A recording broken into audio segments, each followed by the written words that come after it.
Jamie Dimon, thank you very much for sitting down with us today. I spent a lot of time this weekend reading your letter, and my biggest takeaway from it was that you have a very clear sense of what's good for America, what's good for the economy, and what's good for JPMorgan. What is the biggest threat, in your mind, to that confident vision? So every year when I write that letter, I try to think of what are the most important things.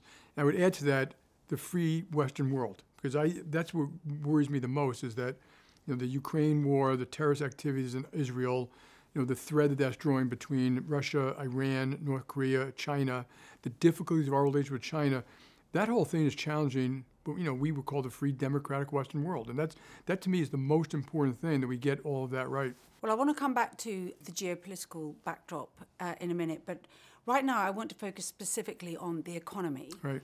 As the chief exec of America's biggest bank, you have an unrivaled insight into the financial health of the U.S. consumer. What are people doing with their money right now? So you have to look at it a little bit in context. The consumer's in pretty good shape right now. Unemployment's under 4%. It's been there for 2 years. They still have excess money from COVID. If you go back to looking at the amount of money that was spent during COVID, it was $6 trillion. That basically went into consumers' pockets through various means and various programs. They're still spending it down. If you look at the bottom 50% of income, they pretty much spent the excess, so they're kind of back to where they were. The top 50% still has excess. Housing prices are up, stock prices are up, jobs are plentiful, wages are finally going up at the low end. The consumer's in pretty good shape.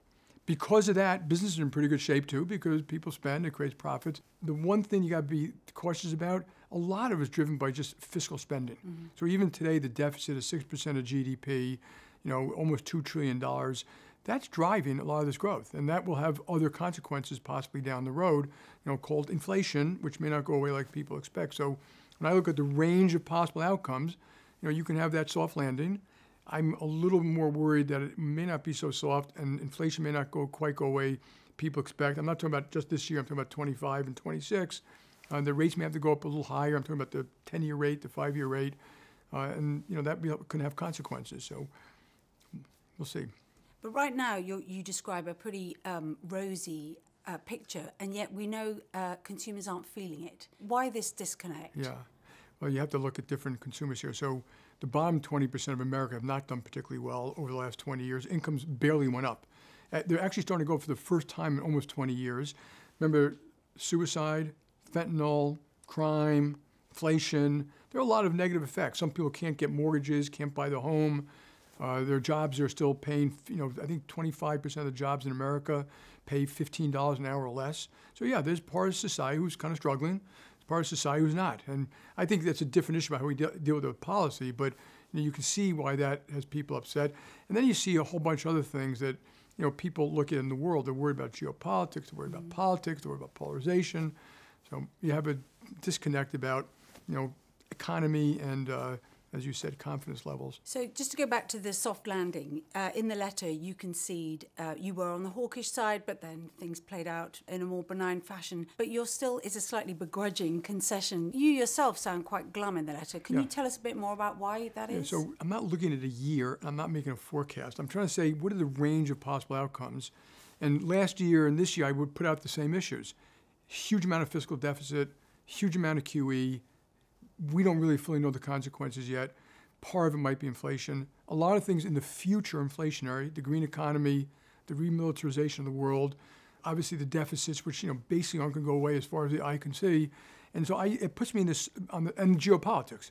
All that puts me on the side of caution that things may not go as well as people expect. Again, that's not a 24 forecast. I'm cautious. So I think I said in my letter, the odds of a soft landing, the market kind of prices in 70%. I think it's half of that.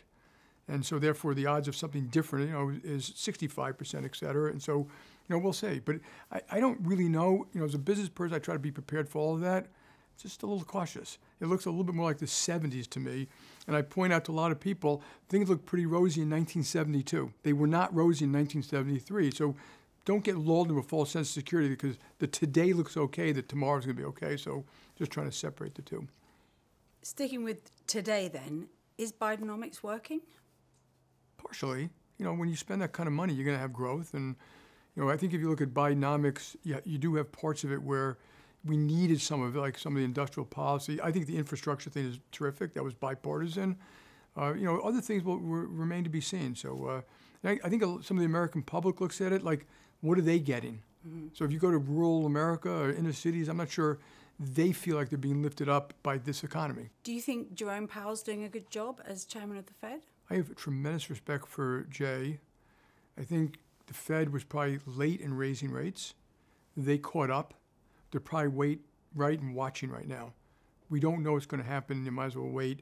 It's very hard to forecast the future. I've always told the Fed they should stop forecasting. I mean, obviously the data dependent. When someone makes a statement, we're data dependent. We're going to say no matter what the data says, we're going to do what we want anyway. Well, they can't.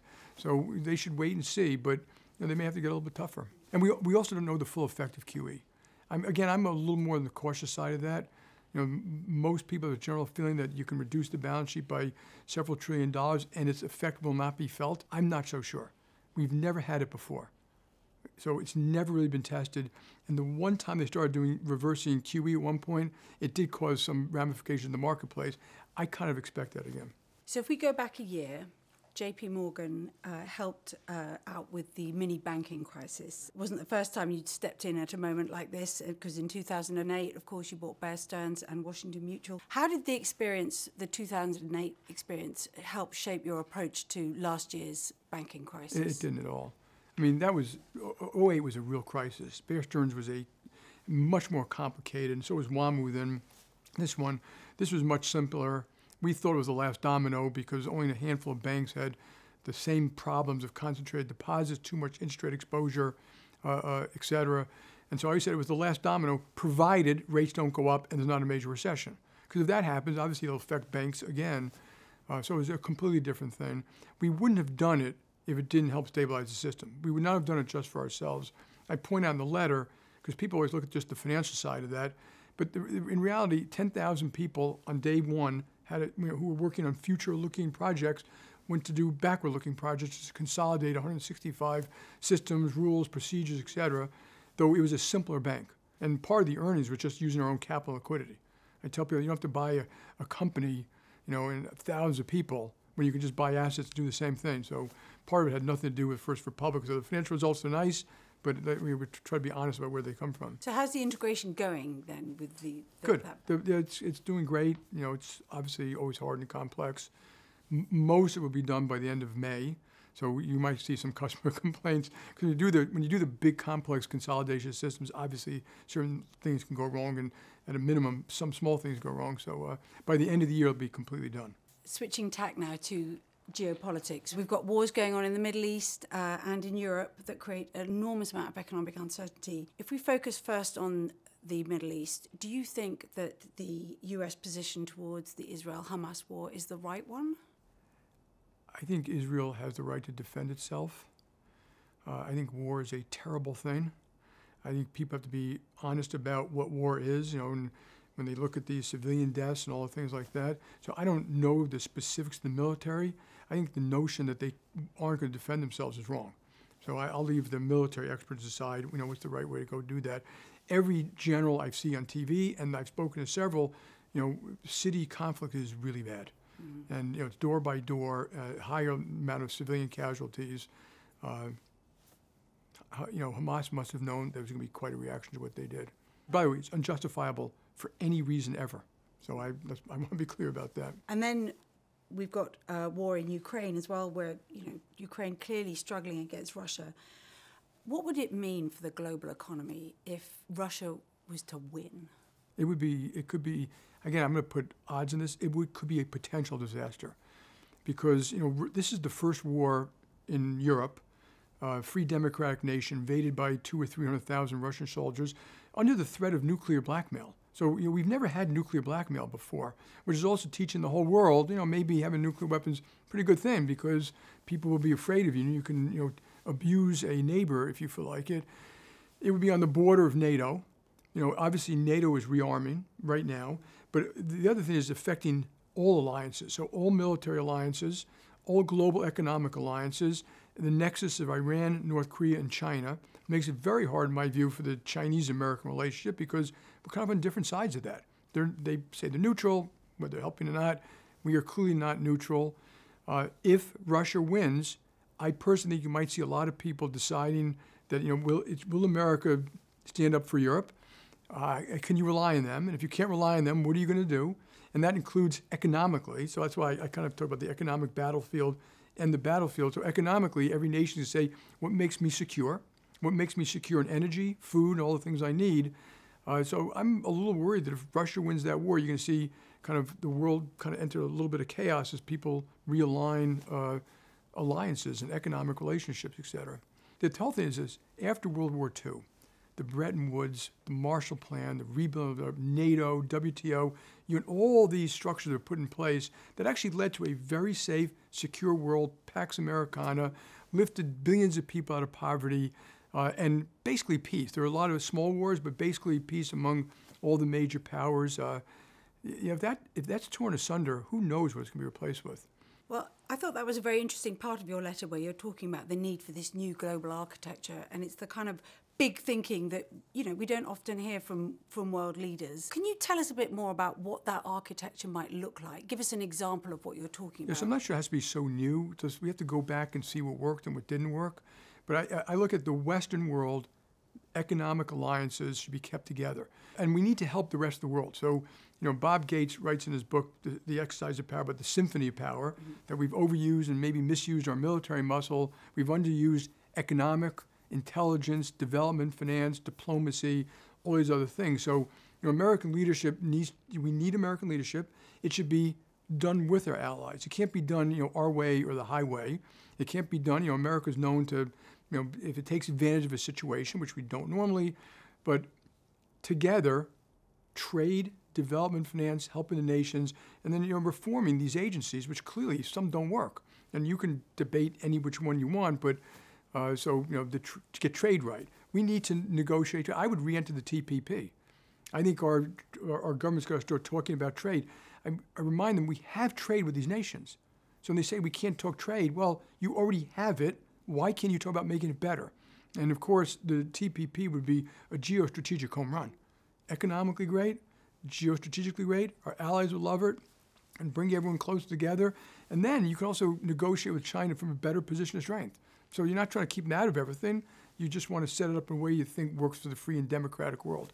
It looks like a lot of these folks would like to destroy that. And so we should do everything we can to stop that from happening. So China's complicated, obviously, because on the one hand, we have so much trade with China, the supply chains are integrated, but at the same time, we reported recently that China is aiding the Russian war effort, and there's now a proposal by the U.S. to sanction Chinese banks. What do you think of that approach to China? How should the U.S. approach China? I would tell America, take a deep breath. We have all the foodborne energy we need, the Atlantic and the Pacific, no wars in North America, South America, the gifts of the founding fathers, the power of freedom, which I write about in there, which is extraordinary in terms of people, ideas, innovation, entrepreneurship, 80,000 per person GDP. China imports 11 million barrels of oil a day. They're a very complicated neighbor. Their own actions are causing all their neighbors to rearm.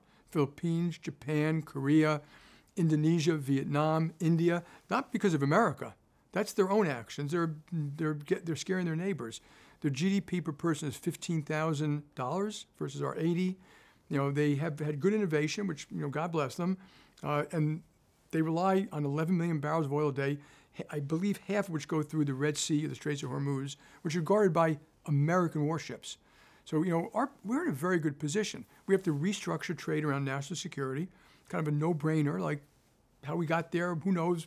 Don't like to cry over spilled milk, but anything that we need for rare earths, for F-35s, the ingredients for pharmaceuticals, semiconductor, important semiconductors, and related where it might be used for military purposes. You could put AI in there and lithium and some other things. Obviously, we should resource friendly sources, something like that. I would engage with China. I would have very tough conversation about what we're willing to do, what we're not willing to do. I would do it with our allies in mind, not America, our way or the highway type of thing. So when we did the IRA Act, I'm not against it, but it clearly was by America, for America, of America, and it really irritated a lot of them. And I don't want to tear asunder the economic relationships either. So we should be very thoughtful. They need oil and gas, so the LNG I think is very important strategically. So I would negotiate them around all of that. I'm glad they're doing it. So if you listen to Tony Blinken and Jake Sullivan, Janet Yellen, they're starting to engage. And they should be quite clear what we need, what we want, and we should listen to them. They may have legitimate issues and legitimate complaints, and do it as best we can. As long as Ukraine is there and they're doing anything to aid and abet, I think it makes it very hard to have a great relationship with them. And I think, that this thing in Ukraine is real, and, I don't know what exactly, I saw some of these reports. I'm glad the government has the authority to do certain things. If, in fact, some of these things are true, yeah, they should do some sanctions. Right. But they should expect some back, by the way.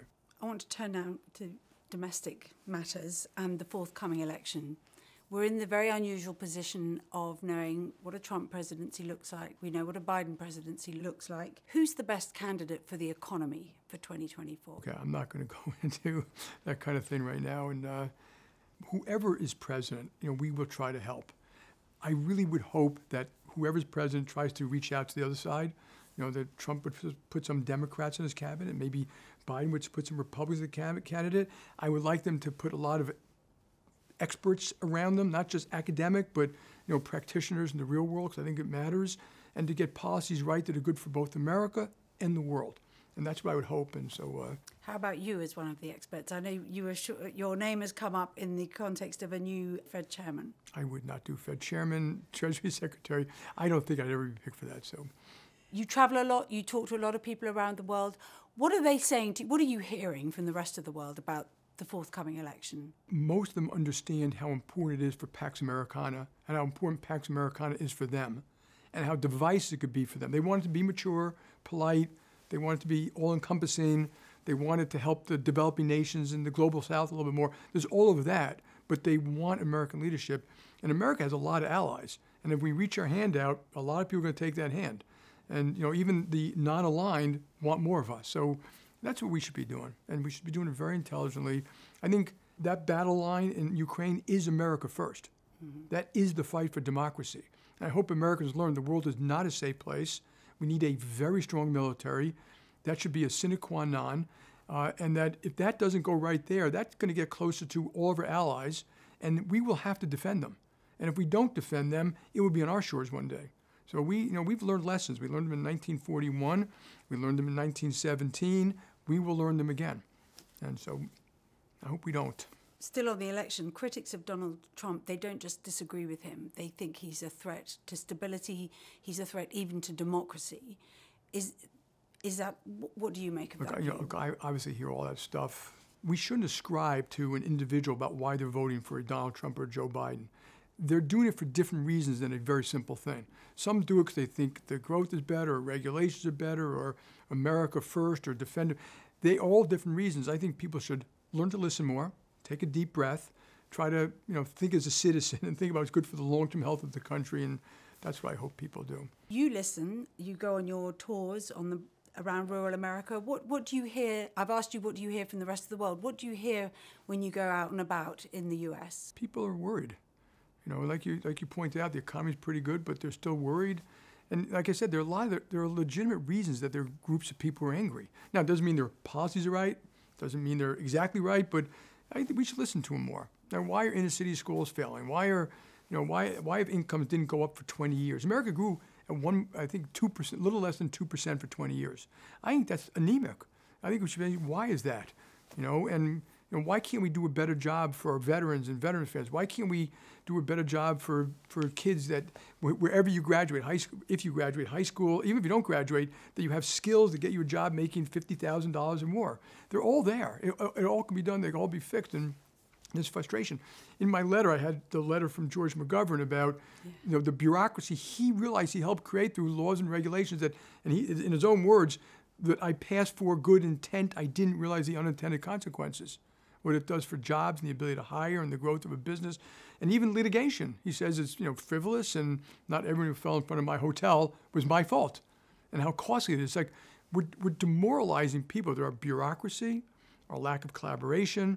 I think demonizing business. I think there's a lot we can do to fix it, and so I'm hoping people do it. Might you ever consider yourself to fix it? No, I don't think I'm a politician. So. Okay, you're not a politician, but you are a chief executive, and obviously there are a lot of pressures with the job. You had a near-death experience about 4 years ago with your aortic tear, and before that you'd had a big cancer scare. How did those experiences change you? It wasn't a cancer scare, it was cancer. Yeah. I don't know, I probably have a little PTSD from all of them, and I think it's hard to say, but you obviously, I'm going to use a word, but I got it from another a reporter, Julia Baird, I read it, something she wrote in Australia about you try to live life a little more deliberately. Mm-hmm. So it's not like I love what I do, I love my job, I love my family, I love all those things. So nothing really changed that way, but it is a little more deliberate, and what's better for the world and, more things like that. But those things do change it a little bit, and I still go into denial, and then someone reminds me, I say, oh yeah, I did go through that stuff. So when I was being wheeled in the operating room for the dissection, I knew it was like 50-50. And I didn't have any regrets. So because people always said, do you have regrets? I said, no, I love my family, and unfortunately they were all there. But no, the only thing I would say, I do want to help this country and the world and the free Western world. That is on my mind. Maybe that changed a little bit. Yeah. I mean, another traumatic moment that you lived through was the 2008 banking crisis, for different reasons, obviously. But what lessons did you learn about leadership when you were taking JPMorgan through that turmoil? Yeah, so people ask me, what did you learn? I didn't really learn about leadership then. First of all, it's like you have to go to war with the army you have. People say, what did you do differently? So I always believed, I always looked at the world like ranges of outcomes. So I was always kind of prepared for, and of course, I grew up on Wall Street and I saw a lot of crises, and we had bankruptcies, and we had companies go bankrupt and scares and panics, and the market fell, 25% in one day in 1987. So I was kind of used to that, and so the risk committee used to meet once a week. It met 5 times a day. And instead of it being a little bit more of a structured meeting, it was unstructured. I'd say, Emma, you got a problem, you bring whoever you got. Just don't wait, bring them up, have them wait outside. And it would meet at 5 a.m., 10 a.m., Asia time, and any time, call people in the middle of the night. People work 7 days a week, client by client. Remember, we helped thousands of clients through this crisis, even before Bear Stearns and WAMU, and including governments, by the way. So the lesson is be prepared beforehand and have a functioning, risk committees and stuff that all they do is just do more of it. And I remember flying home from Saudi Arabia. City stock was collapsing. I canceled my trip. I got back just to be there. I basically spent the next 3 days twiddling my thumb, but I had to be there. And so just being prepared and being ready, and also reacting quickly, getting the right people in the room, having the right conversations, taking quick decisions. Mm-hmm. And now, I mean, there's a new, I wouldn't call it a crisis, but there's a new challenge facing banking, and that's in the shape of AI. How do you think that's going to influence your business? I think a lot. So I think AI is a real thing. So, and I don't know if it's going to grow like this or kind of straight line, and I think people waste too much time guessing in that. We have 2,000 people already doing it. We have 100 people or so involved just in research on AI, synthetic data, looking at data. And also we put AI and data together because they're directly related. We now have someone at the management table, a very capable woman who is responsible for both. And then inside each business, we have mirror groups, AI and data people in trading, credit cards, consumer, asset management, et cetera. We run 400 use cases already. We're testing LLMs on our own data. We're testing LLMs on our data plus outside data. It's used for risk, fraud, marketing, idea generation, handling of errors. We're building agents which actually make decisions. So, you might have a customer complaint. When we know what it is, it'll actually decide to send you a new debit card. That doesn't go through any person. We know what happened, and so it's real. And we should learn it. And to me, it's just and also every time we meet as a management team, every business, what are you doing? Yeah. What are you doing? So the other trick isn't the technology. It's getting people saying, how can I use it? And once they start using it, they realize the power of it. It will be exceptional. It'll create jobs. It'll eliminate some jobs. It'll make everyone more productive. It'll be used by bad guys. Mm-hmm. So we already do things like we recognize your voice. We know who you are when you enter our systems. We actually identify you multiple other ways. Bad guys can take 1 second of your voice and replicate it and fool our voice recognition system. So we have to make ours better to capture that too. We don't use voice, just so your readers know, to move money. It's just one of many things we use to make sure you're the person you say you are. And so it's a big deal. It will change a lot of things. I think for health, I think it'll cure cancer. I mean, I've already seen things where it's designed new molecules to hit specific cancer cells in a way the human brain couldn't come up with. You know, it's reading radiology. I think I'm told better than a radiologist can read it now. It'll take data from your blood from the last 30 years, your RNA, your DNA, which in your blood system, it knows if you had measles and mumps and all these things to actually figure out what you might have next. And so it's going to change the world. Your kids will probably live to 100 and never have cancer. You know, so, and that's a great thing. Technology, the other thing, has always done this. It's always done great things for mankind with some downside. Planes crash, drugs are misused, you know, steam engines and fire, burnt down buildings, you know, and then we've had fire engines, and so it's going to be used, and it's going to be kind of exceptional. Have you used it yet? Yes, with mixed results, but it's sloppy. It's still not good. You can, but if you all go to Bing or something like that, you can have it summarize a book, make up a thing, have idea generation for you, and so think of JPMorgan. We have huge amounts of data that other people don't have that we can use to do a better job for you: marketing, systems, ops, safety, security, idea generation, et cetera. So we announced something called Chase Media, which is effectively that. You get to come in. You know, the Wall Street Journal can come in and say, we want to contact these you don't know the names, we won't give you the data, these kinds of people to make this kind of offer.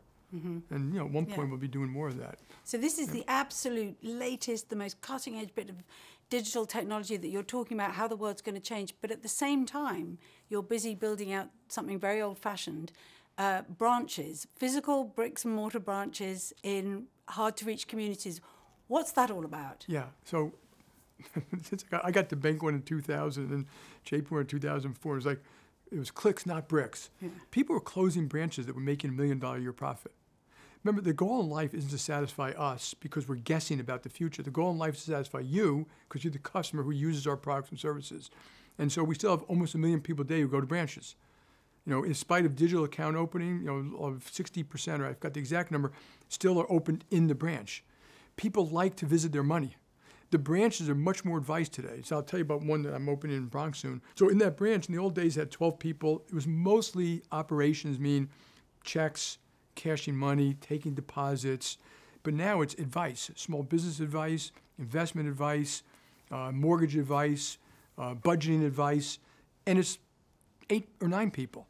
So it's morphed into something different, but it's still valuable to the consumer. And also, remember, when we build a branch, we also end up with private banking business and small businesses. We help the local community. They like that. You know, so it's got benefit. And so the community branch we're opening, we have 16 of them. They're bigger. We hire locally, so in the Bronx, so it's a local community. When we have food or art, it's done locally. The building of the branch, the renovation is done by local people. And then we hold financial education classes to teach moms and dads and kids about saving money, getting a mortgage, starting a business, and they've been great.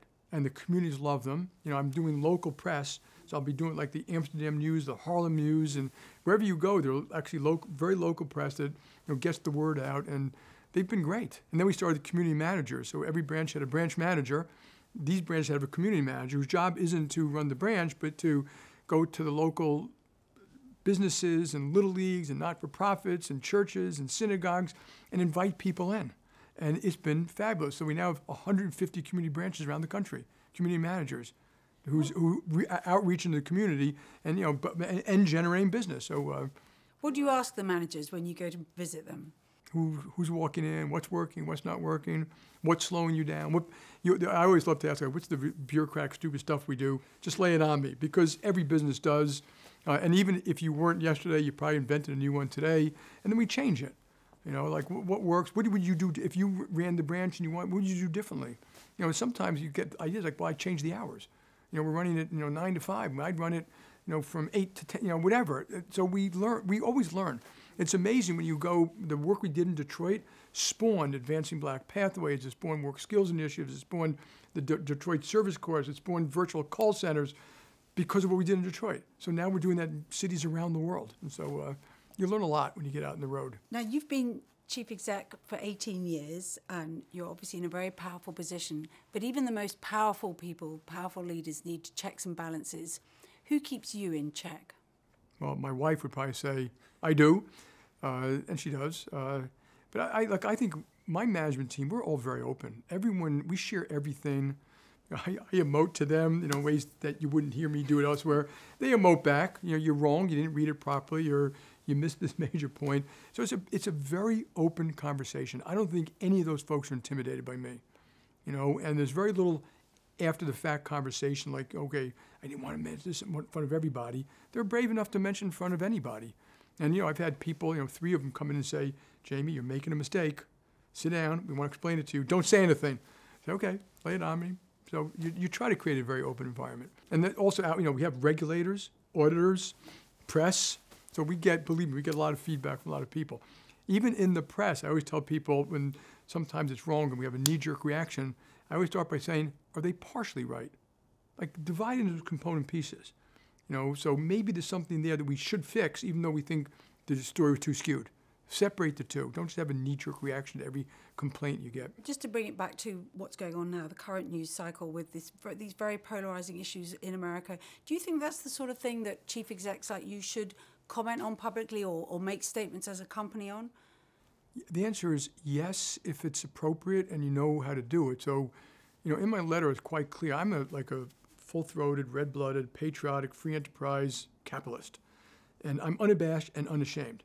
I also acknowledge that we've left part of society behind. There's nothing wrong with acknowledging it and trying to do something about it. So, we do a little bit of both. And so I think it's very hard. Where people make a mistake sometimes is when you look at certain laws and they're passing legislation and people are pounding up saying, you got to support this.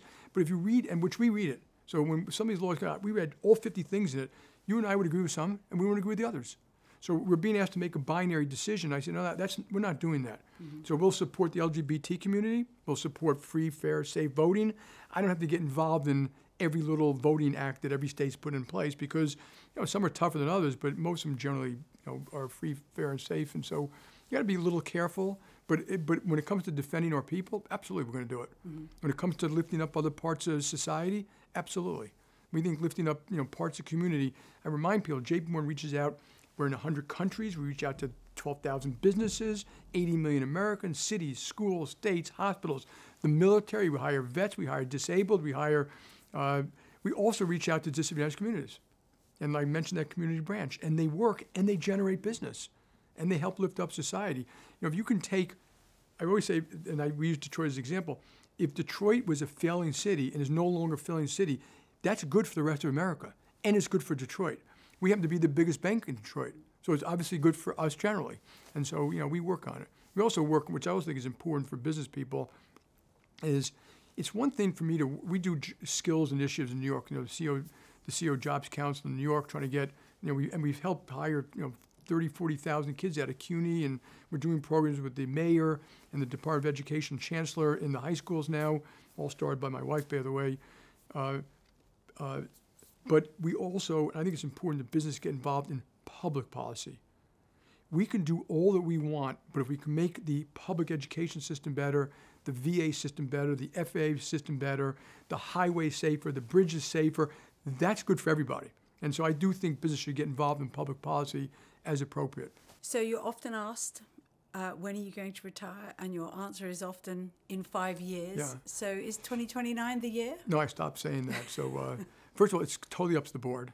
We've got wonderful people. We've always said I'm one of the few people who has a president in place who could take over tomorrow. Not many people can say that. And if you spoke to the people who know the company, they would say there are 4 or 5 people they would be very comfortable running the company. They're being moved around in different jobs. They're very good. They're very happy. I'm very happy. The board will decide. I think I would tell you when I can no longer give my best and my all, I shouldn't do it. I should move on at that point. But I still have the energy and the capability, and I still think I'm aging well in terms of you do gain wisdom as you get older, and hopefully you can provide value to the company and my country through this perch. So I've got some final questions here. They're short questions that require short answers. Okay. How many days should people be in the office? 5 is ideal. There are some jobs where taking a day or 2 at home is fine. It's very job specific. Are America's downtowns dead? No. I think some are going to have difficulty because of their own policies, but no. If you're a young person and you want to work at JPMorgan, what should you study at college? It almost doesn't matter, to tell you the truth, because you're looking for smart, ethical, decent people, if you took history or not. But I do think in business, you should learn the language of business, which is accounting, and learn a little bit basic business. So I think it would help to do accounting, finance, markets, something like that. On the rare occasion that you take a day off, what do you do? So my daughters have said to me, Dad, you need some more hobbies. I love my family, so we have a lot of family dinners when I'm around. We have mostly Sunday night, maybe Saturday night. But I told them, here's my hobbies. And we do a lot together. We hike together. We take vacations together. I love wine. I love music. I love history. I try to exercise every day. You know, I just started playing squash again, which I'm still worried about, but I'm going to do it. But I was doing it with my 10-year-old granddaughter. So you say you love music. Any particular type of music? Or? Almost all. All. Yeah. Eclectic. Rock, jazz. No, jazz is the only one I don't, but I just don't, it doesn't resonate for some reason. But, you know, I grew up with classical. I grew up playing classical piano. I can play the guitar a little bit. I'm going to pick that up again soon, too, by the way. So I love Elton John, Bruce Springsteen, Rolling Stones, Beatles, you name it. What's your morning routine? Okay, I wake up usually at 4:30 or 5. I read 5 papers you'll be happy to hear in a very specific form. So I flick through the Post, because everyone else does it. I read the front page of the Washington Post, any story that I find very interesting, and the business section, which is very narrow, and the editorials. I think there's some very smart people who write the editorials there. Then I read the New York Times front section, beginning to end, all of it, whether I like what they're saying or not. I read their business section, which isn't so great. Then I read the Wall Street Journal front section, exchange next, and then the FT. And the reason I do FT last is because all the other ones are very much skewed to the U.S. And, you know, we operate in 100 countries, so the FT gives you a better view, like The Economist. I read The Economist every weekend of what's going on in Pakistan and India and the UK and the Middle East and China. And The Economist is unbelievably well done. FT covers all that ground, too, so I love it. If it takes me an hour. Then I do a lot of other reading, by the way, both internal mail, Axios, you know, Politico, stuff like that. So I like reading. I'll do it for hours in the morning. But then I like to get a little exercise and go to the office. So. And do you ever switch off your phone? I am not a fanatic on the phone. I don't even have it here. I have it outside, but I think people should spend a little less time on that, a little more time thinking. I haven't done podcasts. When I exercise, I'm either doing music or watching some stupid show or something like that. So, but I'm not on any social media. Every year I test it. I go on for literally just a week to see what everyone else is doing. You know, Reels and Instagram and Facebook and TikTok, and then I click out of it. Never tempted? No. Good. Well, Jamie Dimon, thank you very much indeed. Emma, it was a pleasure. Thank you.